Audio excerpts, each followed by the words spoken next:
Thank you very much. It's a pleasure to be here, and thank you very much for inviting me to this very good conference. So I was born in southern Alberta in a place called Coaldale. And Coaldale is about 50 miles north of the American border, Canadian-American border. And in Coaldale, there are basically three Mennonite groups. There are Russian Mennonites, which is from my father's side, and those Russian Mennonites primarily came over to southern Alberta in the 1920s.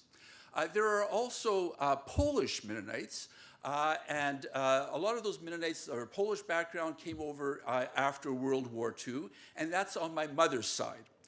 There are also Mexican Mennonites, and as far as I know, I have no connections to the Mexican Mennonites, but I do have two single daughters. So maybe in the future, some of the Mexican Mennonites will be joining our clan. That's something that might happen in the future. So you never know what's going to happen. So as I mentioned on my mother's side, the Polish Mennonites, my mother came from a village known as Deutsch-Wymischla. And Deutsch-Wymischla is about 100 kilometers northwest of Warsaw. And there you can see that red arrow. Today, Deutsch-Wymischla is known as Nowa Wymischla. After World War II, the Poles renamed it Nowa Wymischla. But at that time, when my mother's side of the family were living in Deutsch-Wymischla, it was known as Deutsch-Wymischla. There is a map of Deutsch-Wymischla in the 1930s, and you can kind of see those little square blocks. Those are actually houses, and you can see the main street that's going through the bottom part of that map. And so it gives you a sense it's basically a one-street town, right? And everybody's living on one side. There's a few houses on the other side. There was one or two Lutherans that lived on the other side, but the Mennonites were living all basically on the north side of the town, of the road, I should say. And so primarily Deutsch-Wymischla was largely Mennonite. There were about 40 Mennonite families there. There were also 4 to 5 Lutheran families, and there were also a number of Polish families surrounding the community. So I want to give you some key facts about Deutsch-Wymischla, first of all, to get us into the context. So it was established in the 1760s and 1780s by West Prussian Mennonites.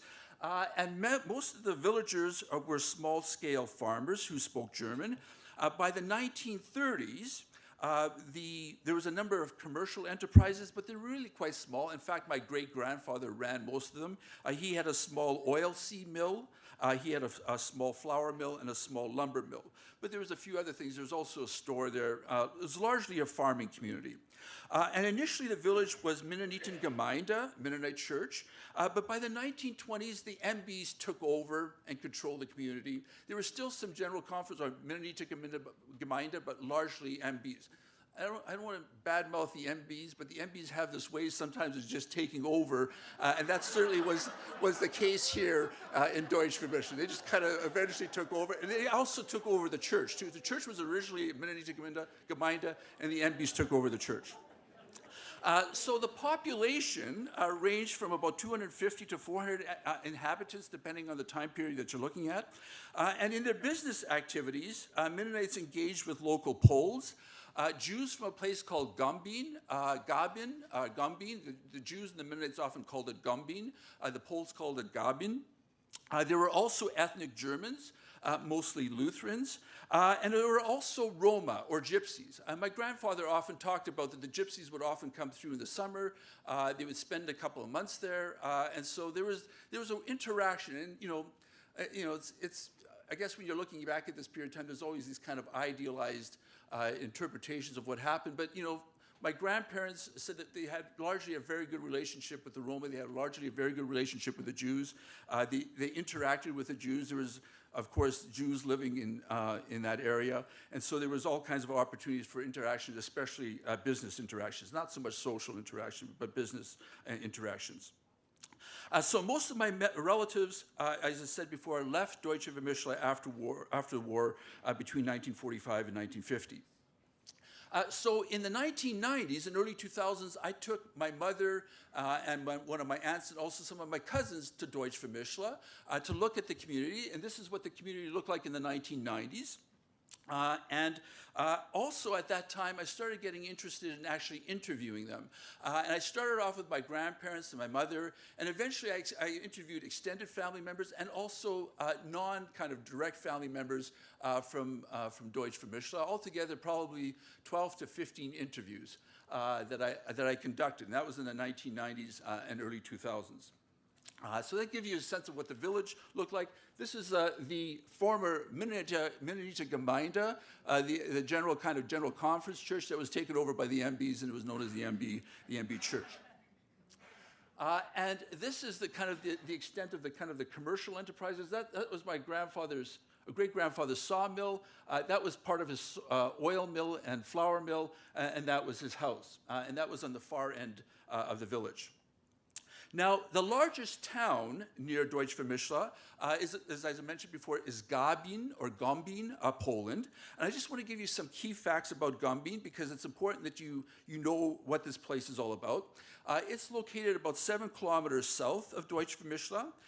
It was established already in the mid-15th century, around 1437.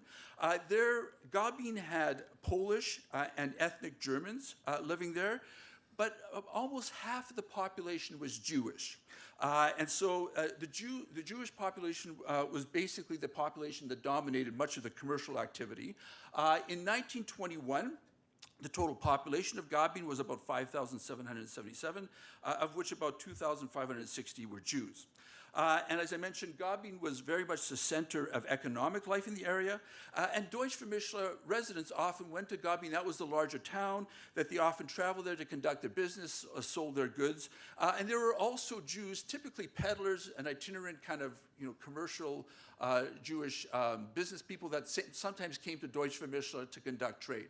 And so it wasn't just Mennonites going to Gabin, but also Gabin Jews coming to Deutsch Vermischler to undertake their business activities. So here's a picture of Gabin in the 1930s. So it had a large market square where a lot of commercial activity took. It had one of these very beautiful synagogues. And often when they talk about synagogues of Eastern Europe, they often refer to this Gabin synagogue as kind of being very unique in terms of its architecture and its style. And the bottom right picture is not very clear, but it shows you the Jewish quarter of Gabin. So that gives you an idea of what Gabin was all about. So now I want to give you a little bit of historical context for my presentation. This is all introduction, by the way, just in case you were wondering where I'm going with this. So Poland in the 1920s and 1930s. So following the partitions at the end of the 18th century, Poland regained its independence in 1918. It was like a new country. Before that, it was controlled by Prussians, Russians, and Austrians. And even though it had this new kind of identity, it became a new country again. And of course, it did suffer significantly from the Great Depression. And so the Great Depression had significant economic repercussions for the people living there. And so in order to retain its identity, the Polish government now started implementing policies in the 1920s and 1930s that were sometimes discriminatory often discriminatory towards ethnic minorities, especially Jews and also Germans. The Poles at this time said, Poland is for Poles. We don't want all these ethnic minorities, and it's not that they always forced them out, but they often made life more difficult. And so a lot of these policies were sometimes referred to as de-Germanization policies, because they sometimes made it very restrictive for Germans to sometimes own property, sometimes they confiscated property. And so, if you were an ethnic German living in Poland at this time, it wasn't always the most pleasant of experiences. And so, as a result, there were in the 1920s and 1930s a number of Jews, as well as Mennonites from Deutsch Vermischler, that actually emigrated because they just couldn't make a living there. And they often talk about, that they didn't want to leave. They loved that community, but the economic circumstances and also some of the government's de-Germanization policies forced them to leave. So I want to talk now about the outbreak of World War II. And so just before the German Wehrmacht, the German army, enters into Poland in August. So about a month before, the Polish government really imposes a military draft. they're kind of getting ready. They anticipate that a war is coming, although they're a little bit late off the mark. I mean, you know, when you look at it, it's like a month later that the Germans are going to invade. Of course, they don't know exactly when the Germans are going to invade, but they kind of imposed this draft really late in the game. And they also drafted Deutsch vermischele men, who did not really see themselves as, I mean, they're Polish, but, you know, they didn't always identify all that strongly with the Polish army. And so that was something that took place in August. Not a lot of Deutsch vermischele men, but there was, I think, about 5 or 6 from that small community that were drafted by the Polish army. And then the German Wehrmacht, of course, invades Poland. And during that first part, the first couple of weeks, it was really quite chaotic in Poland, and especially in this area, because the Germans hadn't reached this area yet. And so as a result, the Polish police in some cases the local Polish population, they really kind of initiated harsh, some people call it depredations, attacks against especially ethnic German people that were living there. And so there were at least 3 Deutsch vermischele men that were arrested by the Polish police just before the Nazi the German Wehrmacht came in. And they also kidnapped a number of Deutsch vermischele men. These are local Poles that were kidnapping Deutsch vermischele men. And some of them were beaten. Some of them were very severely beaten. One of those was actually my great-grandfather, Erich P. Ratzlaff. He was taken away. And of course, his wife and family thought they'd never see him again, that he'd be beaten. He eventually came back, but they also kidnapped his son, my great-uncle, Bernard Ratzlaff. He was like a 13 or 14-year-old kid. He was forced to actually drive a wagon and cars with Polish people towards Warsaw, and they thought that they would never see him again. And so you have these Deutsch vermischele people that are now being attacked by local Poles. And these local Poles started attacking Deutsch vermischele homes and stole some of their property. And as a result of that, many Deutsch vermischele men now fled. They fled often into the forest. Sometimes they hid up in the barns. Because they knew if they were going to get caught by these Poles, some of them might not survive, some of them might be killed. It's typically what men do when there's an attack. They leave the women behind because the women were stuck in the homes, and it's the men that are gone, right? We'll leave those women. They'll be able to figure this out for themselves. But I'm hightailing out. I asked some of my relatives, why didn't you take the women along? Oh, well, they wouldn't attack women, would they? No, they would just attack the men. So I thought, that's what happened. And so my grandfather, spent a lot of time in those first couple of weeks hiding in the forest. And sometimes he would come home late at night, like after it was dark, and sometimes he'd get food from his family. But he was very, quite scared, and he thought that if he was caught, that he'd be beaten like his father, or be kidnapped. And so after this kind of 2.5 week period of chaos happens, the German Wehrmacht finally shows up. And I say finally, from these Deutsch vermischele perspectives, it was a relief because they didn't know how bad things were going to get. And they show up around September 17th. And of course, these Deutsche vermischele residents are very happy. These Germans are coming. They're seen as their saviors. And they brought, this Wehrmacht brings an end to the depredations, brings an end to the Polish attacks. And so the German army is really seen as their savior. And I think that's an important point to remember. And what happens later on is that, the Germans were people that, that brought order and stability and brought life back to normal. And so, and of course, the Germans did not bomb Deutsch vermischele. I'm not sure if it was by accident or by design, but they did bomb the city of Gabin. And they also burnt down the synagogue because it was primarily a Jewish community. And so Gabin was almost completely leveled, especially the major Jewish sectors. And there you can see that's part of that market square that was bombed out. I think that's actually part of the Catholic Church that was bombed. But of course, the synagogue was burnt down. And now Gabin Jews are forced to clean up the rubble. That's one of the first tasks that they're given when the Germans show up. Of course, it's a matter of kind of demonstrating who's in control. There were also very early on these kind of public executions that Deutsche Mennonites sometimes witnessed. And often if there were Poles that were, that had murdered a German soldier or whatever, they would often take 10 local Polish men, they'd bring them to the public square and execute them there. 10 Poles is worth the same as one German soldier. So I now want to look at collaboration and how did Deutsche Mennonites collaborate with the Nazi authorities?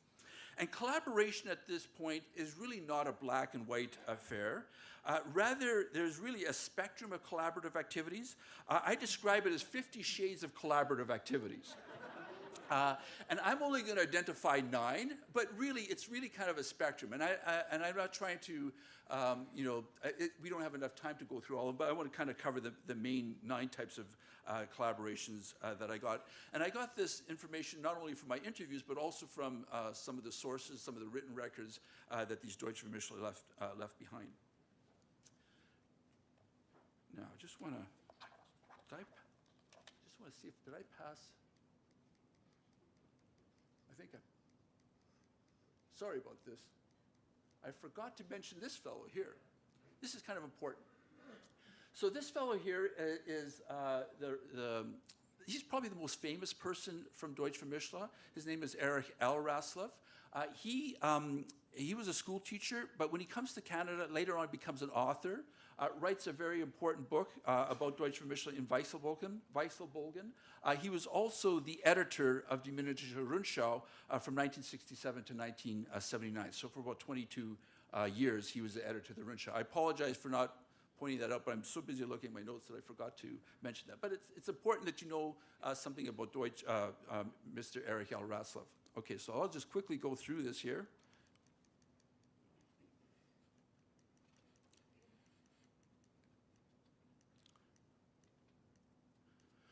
So I'm going to talk about the 9 types of collaboration. The first is basically tacit acknowledgement and limited engagement with the Nazi regime. And this is really probably the most common type of Deutsche Mennonite collaboration. It's really kind of an acknowledgement and a grateful acknowledgement for what the Nazis had done because they brought back order. And as a result, some Deutsche Mennonites showed their kind of support by, first of all, selling agricultural products to the local Nazi authorities. And they also did not protest when local Nazi authorities started mistreating Jews in Gabin and started arresting Roma and also local Poles. So they kind of stay silent, but they're happy because they're saved from the depredations that happened in the early part of the war. There was also more ardent demonstrations of support, and because some Deutsche Mennonite parents, when the Germans come, they actually allow their children to attend the Hitler Youth and also the Bund Deutsche Mädel. And some of my aunts and uncles participated in this, and they were very happy to participate in this. And that over there is that Erich P. Ratzlaff, my great-grandfather. He was the one that was beaten by the Poles shortly after the war began. So another type of collaboration is really organizing and participating in a village Selbstschutz, or a self-defense kind of paramilitary at the direction of Nazi authorities. And this happened in many German communities in Poland, where shortly after the occupation happens, Nazi authorities encourage local Germans to kind of form their own self-defense, really to protect the villages from further attacks, and also to recruit local villagers to support the Nazi cause. And so in some communities, the Selbstschutz had this really kind of terrible reputation for undertaking all kinds of mass killings. I talked to my relatives about the Selbstschutz in Deutsche Mennonite. For the most part, they said we did a lot of marching around, but didn't last very long. And also, we had guns, but there was no ammunition. So that's how they portrayed their kind of Deutsche Mennonite, their Selbstschutz experiences being kind of, it was kind of more like fun games rather than anything all that serious. And so that was their experience. There's also a third type of collaboration, and now Deutsche Mennonite residents are signing up for the Deutsche Volkliste. And so after the Germans occupy Poland, the Nazi authorities established a central registration bureau called the Deutsche Volkliste, which is the list of German people, where they register Polish citizens of German origin as Volksdeutsche. And so Deutsche Jewish-Mennonites on the Volksliste were given benefits, sometimes special status, additional food, apartments, farms, furniture, and clothing. Much of it was by this time stolen from Poles and from Jews. But this really, if you signed up for the Deutsche Volkliste, you're really kind of making a public declaration that you support the Nazi regime. And so in that respect, that was something that a lot of Deutsche Mischle residents did right after shortly after the Nazis took control. So this one here, on to the left, is the Deutsche Volkliste for my grandmother, who registered, and the document in the middle is actually the Deutsche Volkliste document that relates to my mother, because she was just a baby at the time. But when my grandmother got everybody registered, they also registered my mother at the same time. So that's another kind of collaboration. You're kind of publicly demonstrating, and you get benefits by having this registration on the Deutsche Volkliste list. Another type of collaboration, of course, involves Aryanization opportunities offered by Nazi authorities. And so what does Aryanization mean? Well, it basically means to take over Jewish property and to hand it over to local Germans. So you expropriate homes, you expropriate businesses, and you hand them over to local ethnic Germans who might benefit from that. And so that was something that happened, and there was also a creation of a Jewish ghetto, which is kind of part of this Aryanization process. You also forced Germans to participate in kind of servile forced Jews to participate in servile behavior, order them to walk on dirt roads rather than on the sidewalks. And they now start wearing the Star of David. And you also force Jews to work in gangs to clean up the city of the town of Gabin after the bombings in September of 1939. And so soon Deutsche Mennonites were invited to move to Gabin to take possession of expropriated Jewish residences and businesses at reduced rents. They weren't given the property whole right, they were just offered these really, very good properties for very little rent, and also to establish a Volksdeutsche community, to start moving the Jews out and start moving the local Germans, especially from Deutsche Mischle, into Gabin. And so there were at least 5 Deutsche Mischle Mennonite families and a number of individuals who moved to Gabin in 1939 and early 1940 to take advantage of this opportunity. And one of them is my grandparents, up to the left. So they left Deutsche Mischle already in late 1939, moved to Gabin, and there they established a hardware store in a building that was expropriated by the Nazi authorities from Jews, and that little baby there is my mother at that time. So that's another type of collaboration, is you actually participate in the benefits of Aryanization of Jewish property. Another type of collaboration, of course, is participating in the German Wehrmacht.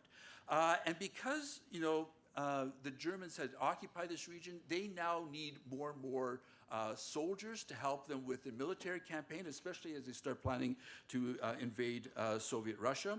And so they start drafting local Deutsche Mischle men.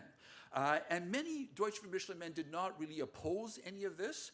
That's because the principles of pacifism and non-resistance were not all that strongly emphasized. I asked some of my relatives, well, did you have any sermons on this?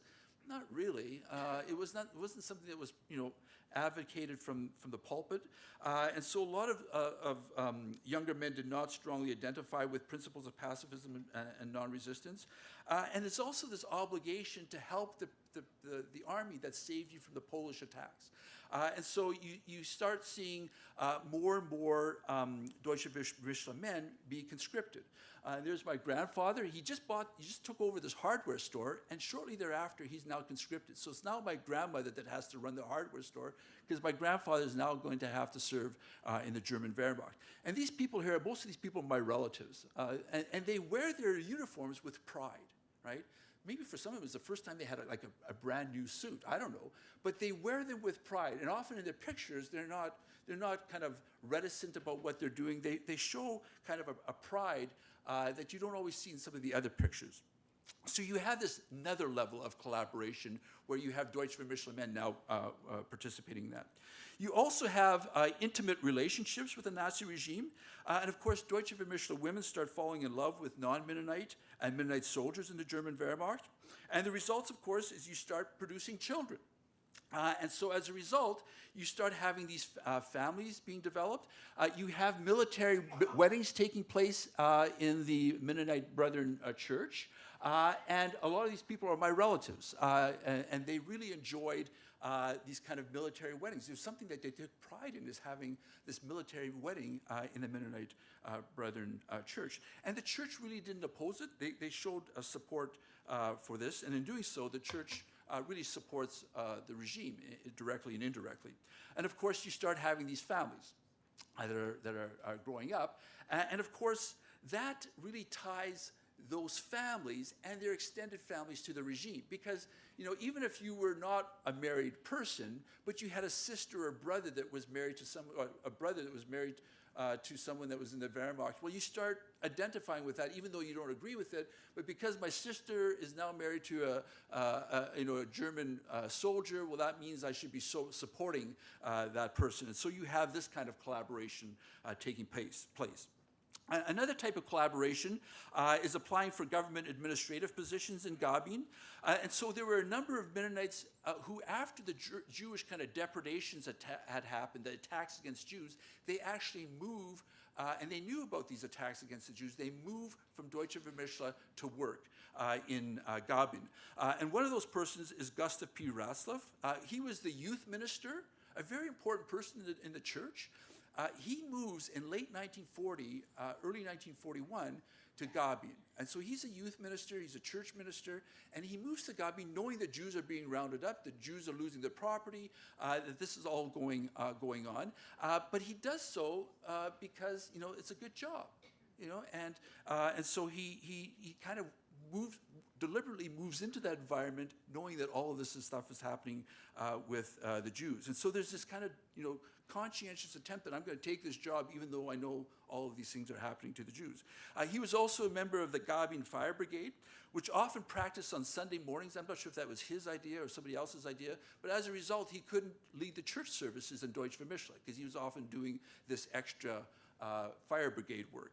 And so you have people like him, a youth minister, moving into Gabin and participating, helping the regime that is, you know, forcibly evacuating people. And he also moved into a Jewish house. He actually had, for a period of time, he had a Jewish family living in kind of a summer house at the back of his property. But his family witnessed the roundup of the Jews and the eventual deportation of Jews out of Gabin to eventually to, well, they were sent off to concentration camps and eventually to death camps. You also have people, Mennonites, joining pro-Nazi organizations and participating in pro-Nazi rallies. And so already in 1938-39, you have a number of Deutsche Vermischler men who joined the Deutsche Volksverband, the German People's Union, which was really kind of a very pro-Nazi organization. And you have people like Albert Vogt, Benjamin Vogt, and also that Erich L. Ratzlaff, the guy that was the editor of the Rundschau, he joined the Deutsche Volksverband. And you also have a number of people that are participating in kind of, you know, rallies in the village. They hold propaganda sessions. And some of those people included Willy Schroeder, once again, Erich L. Ratzlaff, the guy that later on becomes the editor of the Rundschau, Gustav Klever, and Daniel Prochnow.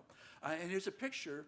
I'll show you a picture of some of these men. This is in the 1950s, this is after the war, but some of these guys were very strong, ardent Nazi supporters during the war. Another type of collaboration, of course, is joining the Nazi Party, participating in the attacks against Jews in Gabin and local Poles, assisting in the Aryanization of Jewish property, forcing Jews to work in gangs and administering the Gabin ghetto.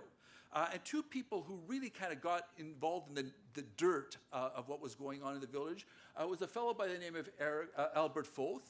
He was kind of a leader of the local Hitler Youth Organization, but he also was known to have participated in the murder of local Poles. And Erich L. Ratzlaff, this guy that later on becomes the editor of the Mennonitische Rundschau, he was the Bürgermeister of Gabin. Right after the Germans come into power, they promote Erich L. Ratzlaff as the Bürgermeister, and he's there participating in the roundup of Jewish property, the expropriation, and also the creation of the Jewish ghetto. So he was there. And my grandmother, who knew Erich L. Ratzlaff very well, she says, I often saw him walking around with a whip. I often saw Jews bowing to him. Jews had to never walk on the same sidewalk that he was, but he was this very important Nazi representative that was dictating the process of the Aryanization and the removal of Jews from the village. So here you see some paperwork, and this paperwork is documents from the time, and it shows there that the Ortsgruppleiter, the local Nazi party leader, was Erich L. Ratzlaff, and there's lots of correspondence that confirms that he was there, participating in this very critical time at the beginning of the war with the roundup of the Jews and their dispossession of their property. I also just recently was able to obtain his Nazi party membership. And so that document there is from the Bundesarchiv in Berlin, and it shows that Erich L. Ratzlaff actually became an official party member in 1941, and he was also a member of the National Sozialistische Teachers Federation or Teachers Association. So you have some people really going to the far extreme and actually being quite, not only supporting it, but actively supporting the regime in all kinds of, nefarious activities. So what about Deutsche Vermischler resistance to the Nazi occupation? Did that actually occur? Is it over? Oh, you know what? I've been told it's over. So if you want to read about Deutsche Vermischler resistance, you'll have to wait until the article comes out, because I've been told that it's over. So anyways,